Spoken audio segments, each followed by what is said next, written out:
You get up in the morning, you open the window, and there is a massive Himalayan wall that you could see. Why didn't you sort of make a commercial large-scale travel venture out of it? I want to run it as a non-profit organization. How do you manage these two identities? These two things, my work and the travel, go hand in hand. If you have a passion, follow it. Who is Navneet when he is in Himalayas? I'm a Himalayan travel enthusiast. There are a lot of people in this day and age who are sort of torn between their profession and passion. When I started traveling again, my life had gotten better. I got physically better. I got mentally stronger. One lesson that mountains have taught you? Mountains have taught me is to stay humbled and grounded.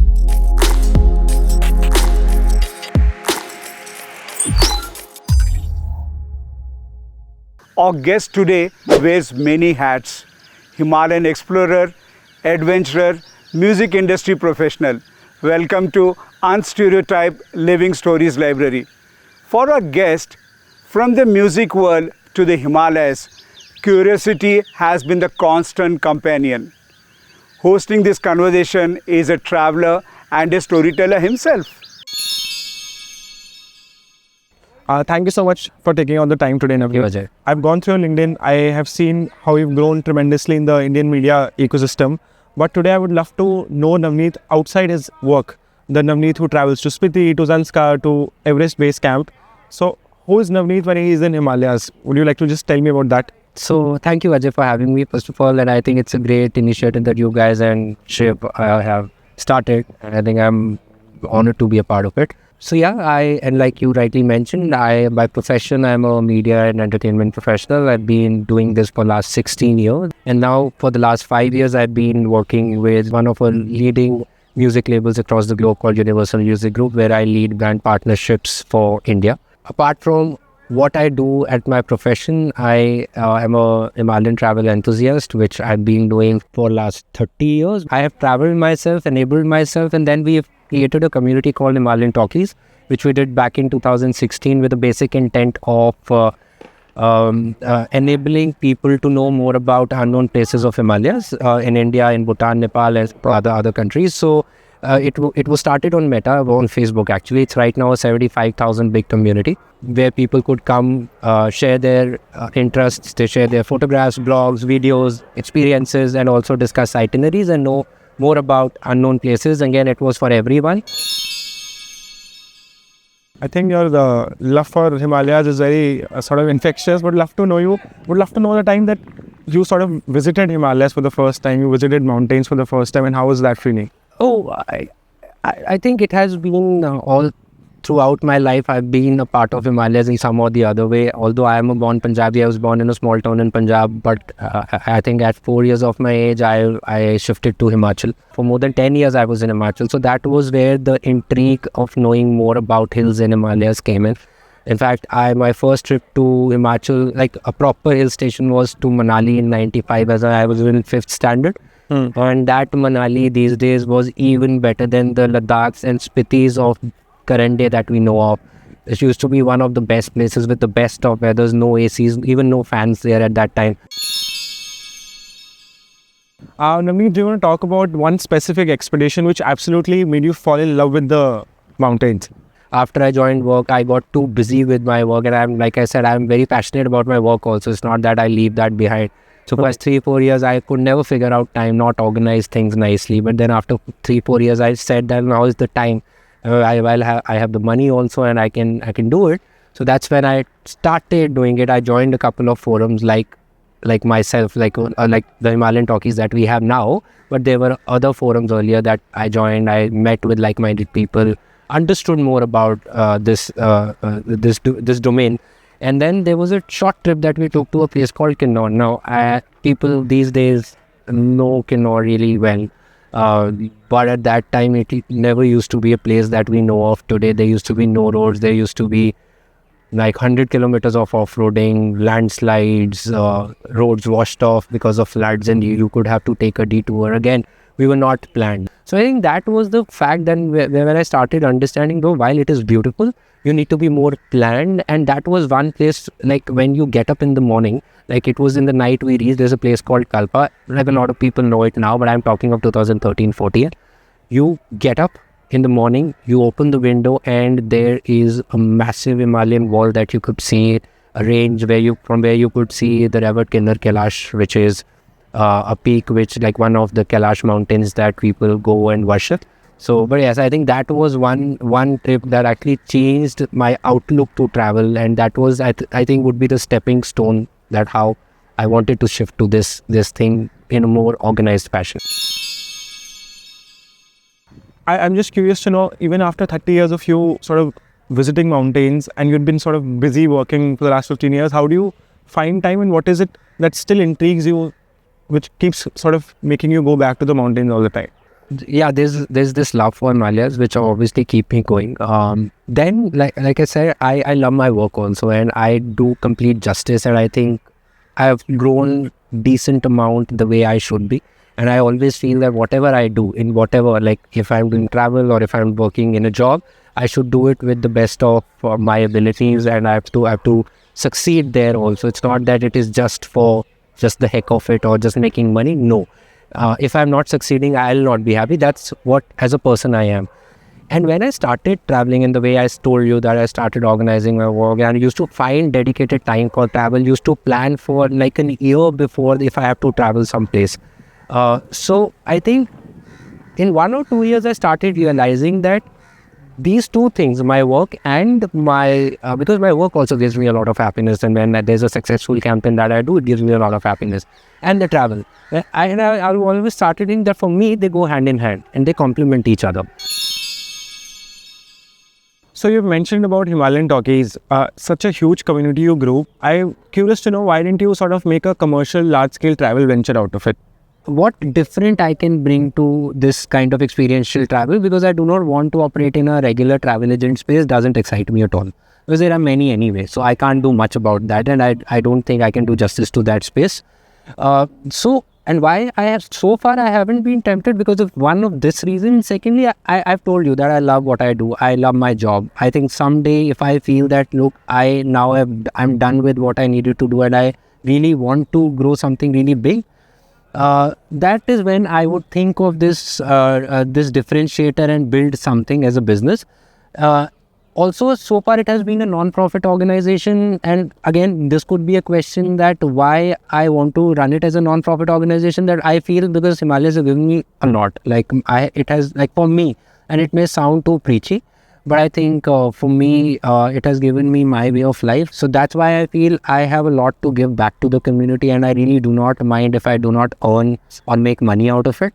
So, and that's why in Himalayan Talkies, it was not just an online community. We also used to do a lot of offline gigs, wherein like we used to organize town halls, which used to be in city meetings that we used to meet with people from the community, outside the community, people who wanted to interact with us. We also used to, once a year, we also try to do a trip which is with the community, again, not to make money, but to take them to a new place, make them experience the way it should actually be. I always feel that this kind of travel doesn't mean raw travel, doesn't mean that you have to stay at the shittiest of places and just struggle. No, it doesn't mean that. There are places built, there has been development in the country and in other places which you should actually experience and the way it should be. So yeah, I think that would be why I haven't been able to, and why I don't think of commercializing it yet. So Navneet, you've extensively traveled in Himalayas and Bhutan and Nepal. Would you like to tell me how has your experience been different within India and within these two countries? So first of all, a perspective that I would want to give you after visiting these places is that India is one country which has got the biggest expanse of things. Like, I'm only talking hills right now. I'm not even talking beaches and all. We know all of that is there. Forest, beaches. But yes, we are only talking mountains, Himalayas. So I'm telling you, the kind of varied landscapes that you've got in India, I don't think that any of these places would. Right. But now, how these places are different from Bhutan and Nepal, one thing I think which everyone, and we should learn about it, is a country like Bhutan, which has a lot of infrastructure being developed by India there, because even the road infrastructure, a lot of it is being done by BRO. But I think the minute you step into that country, like I've done a road trip to that place. So there's a border town in West Bengal called Jaigaon, and then there is a border town of Bhutan called Princeling. So you just keep your foot in that and you can just see a 360-degree changing the kind of environment, the cleanliness, and it is insane. I am telling you, you can't just, like, the way I have it in my mind and I never forget it. So I think that is one thing that you need to learn from those places, more civic sense. Even as a place as Nepal, we know the kind of agitation that we saw like a few months back, and it's not very big economy and people do not have those kind of resources as we have in India. But again, the kind of civic sense, the road sense, I think even in narrow streets of Kathmandu, people know how to drive. But I think that is one thing that we should really, really learn from these places. These are smaller countries with lesser resources, at least Nepal is. They're very heavy on civic sense, gratitude, and I think we should have that. That patience should be within in our system also, and I feel that's where my experience is very different from India in those countries, and yeah. So I would also love to understand, how do you manage these two identities of you traveling all the time and then working all the time without sort of burning out? I think I travel to not burn out. So I think that's the prevention and the medicine for that and the cure for that. So, but how do I manage it? Like I said, I plan my trips. Because obviously my work is very important and I am in an industry which actually requires me to stay like on my foot 24/7. It's a very demanding job. It's not that, it's not a 9 to 5 job, but I love it. So it's all right. But then I start planning my trip even before I take, let's say if I have to take a trip next week, I may be planning for my 2 trips after this. So that's how I plan it. I would also love to know one lesson that mountains have taught you, but a boardroom hasn't. I think everything teaches you something, that's for sure. But if there's a unique thing that I have to answer that mountains have taught me, is to stay humbled and grounded. I was a very aggressive, I still am a very aggressive guy, but I think after I started traveling and I think the remoter I have gone, I think my ego has gone down every time. And I think that is what I always say. I think it's that you are more patient, humbled and grounded. The kind of teamwork I have learned from my travel, I may not have learned from my office, but I now implement it in both ways, and I mean that's how I'm able to succeed in my work too. So you rightly mentioned, I think sort of teamwork is one of the most essential things that I have picked up in my travels. But would love to know from you that, because you've also done many solo expeditions, right? Something that you've learned in your solo expedition which you'd like to share with us. Yeah, I think I've done enough bit of solo travel, and in fact all the 3 large treks that I've done were all solo, which is Everest Base Camp, Annapurna Base Camp and Manaslutrek circuit. I think all of them were solo. So I think a lot to learn from solo travel, because one is thriving through your hardships, because one, that you need to understand that these are the remotest places on earth without any, maybe very limited internet or maybe no internet or no electricity. You reach at a place, you eat on time, and as a person, I sleep very late. But on those treks, you are forced to have food by 7, 8 p.m. at best. And on the last summit days, you may have to even eat by 5 p.m. because you have to start at 2, 3 a.m. In the night. So then you are on your own. What you have to do is just bother about that trip, focus. Because during the walk, you actually have a lot of problems with your body, your blisters, your pains, a lot of struggle actually. But I think you are with yourself, like only thinking of your hardships and the way to get out of it. I think it's a brilliant experience, and I think if not a trek, everyone in your life should at least do a couple of solo trips just by yourself to the place you love. I think, but you should certainly do that. It will give you a very, very different perspective about life, about yourself. I think, and will make you a very different person that you generally are. Because you rightly sort of touched upon that travel is not always about highs, right? Sometimes also about lows. 100%. A time where maybe you physically sort of felt short, maybe, and something that sort of impacted you psychologically on a trek.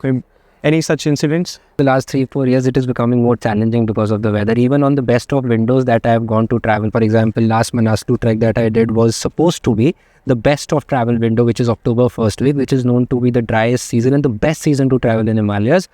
But it rained incessantly, it snowed incessantly. 5 days I was walking in rain, and one day, the summit day, I couldn't see any view. I was just walking in snow, and that is it. For 25 kilometers, I was only walking on snow, nothing more. Same was the case with Everest. I think, yes, a very hard time. Like, I had a very bad muscle spasm in the inner thigh area, and I could not walk, and I'm stuck and that was a winter trek, by the way. That was in February. Minus 25 degrees at a 4,400 meters height. You are stuck because it is snowing. You can't go ahead, you can't move back, and you are stuck. And I was icing. You need to learn that there is always a next time. So I would also love to know, how has ambition in itself changed for you over 10 years? Like, what did success mean to you 10 years ago compared to what does it mean today?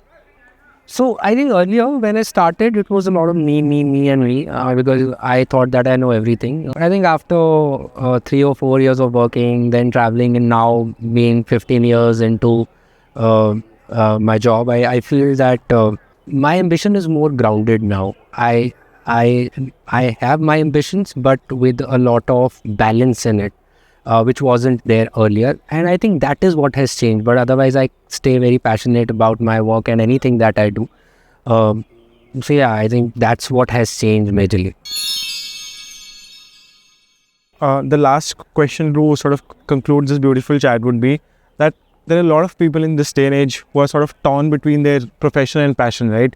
And I'm sure a lot of people who are watching us would have similar sort of questions. Any advice for those people? How can they sort of manage it better? Yes, even a part of this actually goes back to my life story. For my first 4 years of my career, like I said, I was so torn, and that was actually the term. I was torn out of work. I was not even able to focus on work actually, because I think I was not doing enough to my life. I was like getting unhealthy at that age, which I shouldn't have been. But then when I started traveling again, I got better physically, I got stronger mentally. If you have a passion, follow it. Make out time, do whatever. It may sound preachy, it may sound simple, and trust you me, it is not simple. But you have to take out time, organize, plan better, so that there is ample time for both the things. Because right now, until you are in this torn out phase, you are not succeeding in your job or in your careers also. That is something that I can give it to you in writing. Thanks for this lovely chat. Thank you so much, Navneet. It gives me immense sort of joy to sort of learn about how you manage your passion and profession. I hope I'm able to take away a lot of these takeaways and implement into my life, and so I think does the viewers. It was great meeting you. Thank you so much. Thank you so much. Thanks, Navneet, for giving us a glimpse of the Himalayas. Thanks, Ajay, for sharing Navneet's unstereotypical journey. Do subscribe to our YouTube channel and press the bell icon for the real and unstereotypical stories.